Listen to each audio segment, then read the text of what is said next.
Hello, welcome to HITC Sport. Right, let's take a look at every Premier League club and find the most devastating, damaging goal they conceded in the past 10 years. The one which had the biggest knock-on effect for the club, whether it be costing them promotion, titles, survival or whatever. Just in the league, by the way, not cups, alright? We got that? Great, let's go. Arsenal, Matthew Flamini on goal, Swansea 2014. This was a goal which nearly made Arsenal fans choke on their own earwax. This was tough, an own goal so painful, Matthew Flamini must have spent that evening trying to resist swallowing a pint of shoe polish. The 13-14 season was the year Arsenal should have won the title. 10 years after the last league win, they topped the table in February, 8 points ahead of Liverpool. Then after a 5-1 humiliation at Anfield, another defeat to Stoke, a 6-0 embarrassment to Stamford Bridge, within a month their title bid was hanging by a fingernail. Swansea at home was a must-win game to keep themselves in contention, and two quick-fire goals within the space of a minute from both Lucas Podolski and Olivier Giroud looked to have rescued it, putting them 2-1 up. And then Flamini turns into his own net with just seconds left. Down into fourth, 6 points behind Chelsea, looking over their shoulder at Everton. Christ above, this killed them. Aston Villa, Nathan Dyer versus Leicester 2015. Ever wonder what the straw that broke the camel's back was for that god-awful Aston Villa team in 2016? Such was their mental fragility and overall lack of spine. That moment came in mid-September after just 5 bastard games. This could have been the moment that rescued them, boosting their morale, giving them a bit of momentum, some belief to scrap and survive. They'd shot into a 2-0 lead at high-flying Leicester, with the teenage Jack Grealish having volleyed in his first goal for the club. There was a feel-good factor returning to this Villa team for about 20 minutes, and then they get pegged back to 2-2. Then in the final minute, Nathan Dyer of all people heads in the winner. If the Villa players were looking for any bit of leadership to drag them out of the gutter, they weren't in luck. This goal just made Tim Sherwood look like he'd just seen his entire family devoured by a pack of hungry wolves. Look at his face, he looks like he's just being left by his wife. Aston Villa never recovered from this. Bournemouth, Anthony KAY Huddersfield 2011. Fairly simple here, when Bournemouth bottled promotion from League 1 back in 2011. It's a League 1 semi-final playoff second leg against Huddersfield. They're leading 3-2 deep in extra time, and then up pops Anthony KAY to equalise before the Terriers win the penalty shootout. Pretty cruel. Brighton, MCCORMACK on goal, Derby 2014. Well, this is pretty simple. May 2014, first leg of a championship playoff semi-final. Brighton under Gus Poyet had powered into a 1-0 lead over Derby County, with Jesse Lingard banging one in after 18 minutes. Then Chris Martin levels with a penalty. Then bang on 45 minutes, TOMASZ spills into his own net. Brighton 1, Derby County 2. They never really recovered from this. Burnley, Ross McCormack Leeds 2011. The 10-11 season was supposed to be Burnley's big promotion push to get them back into the top flight under Eddie Howe. Did not happen. They finished 8th, 7 points outside the playoff places. Their fate all but sealed in the second last game of the season. It's a trip to their playoff rivals at Ellen Road. If Burnley win, they crawl themselves back to the touching distance of the top 6, but they didn't, losing 1-0 to a goal from Rudolph Austin. And that was that for the season. Chelsea, FABIO BORINI, Sunderland 2014. This was a goal which nearly made Jose Mourinho finally ill. Sure, all season long he'd played down Chelsea's chances of winning the league, probably because he was given a squad with a bunch of past-it twigs up front. But still, late April 2014, Chelsea were just 2 points behind top of the table Liverpool, and then Chelsea welcomed a struggling Sunderland side to Stamford Bridge and lost. Old boy FABIO BORINI getting an 82nd minute winning penalty for the Black Cats. Title bid over. Crystal Palace, Ashley Barnes 2012. Crystal Palace have not been relegated this decade or bottled promotion, so was any goal really that damaging? Not really. They probably couldn't have asked for a better decade, to be honest. We all know what Jesse Lingard's FA Cup final winner probably caused their fanbase PTSD flashbacks every night before bed, but since we can't choose cup goals, I don't know, let's say Ashley Barnes' 74th minute equalising penalty for Brighton at Sellers Park back in January 2012. Not particularly damaging, but considering it was Brighton, no, they wouldn't have liked it very much, so let's say this. Everton, Cameron Jerome, Crystal Palace 2014. Everton haven't finished in the Premier League's top 4 since 2005, but by Christ, 2014 was the year they came damn close. Roberto Martinez had them 4th in the league in mid-April, 2 points above Arsenal.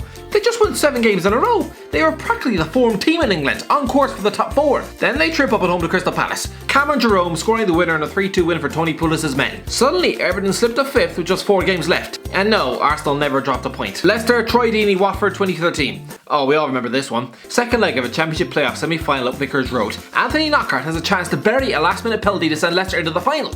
He didn't, and so Watford go straight down the pitch with Troy Deeney lashing home the winner. Hard luck for Leicester, but it eventually worked out for the best. Liverpool, Demba Ba, Chelsea 2014. Christ, most of these goals were from 2014, weren't they? Here we have Liverpool bottling their title bid.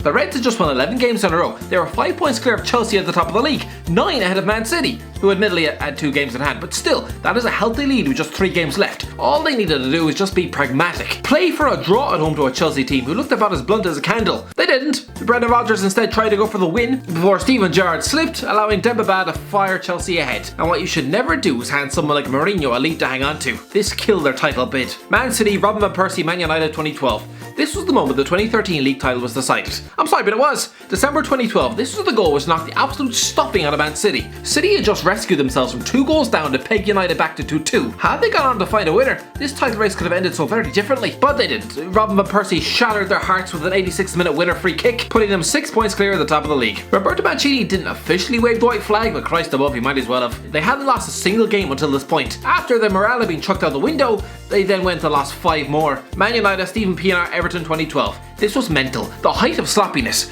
April 2012, Man United are 4-2 up at home to Everton. If it ends like that, they will be 5 points clear of Man City with just 3 games left. Somehow they get pegged back to 4-4, with Stephen PIENAAR's last-minute equaliser edging the door back open for City, which they took full advantage of course. Newcastle, TOMASZ VERMAELEN, Newcastle 2012. Back in 2012, Newcastle could feasibly have qualified for the Champions League. Yes, even with Chelsea winning the thing. They finished the season only 5 points off Arsenal in 3rd, with James Perch in their team. Mental. What a weird season. The Magpies could afford to go 6 games without a win over Christmas and still be in contention for top 4. That's relegation form. Good Christ. Anyway, in March 2012, they took the lead at Arsenal through Adam Ben Arfa. Robin van Persie immediately equalised, and then, in the 95th minute, TOMASZ VERMAELEN bangs home a winner. Considering only 5 points separated these clubs at the end of the season, yes, this was pivotally important. Probably for the best. I mean, Alan Pardew managing the Champions League just does not make sense. Norwich 1 Mata, Man United 2016. This goal, a 1-0 winner for Man United at Carrow Road, didn't officially relegate Norwich City from the Premier League back in 2016, but it might as well have. It left them relying on Sunderland under Big Sam Allardyce to stop winning games or they would be down.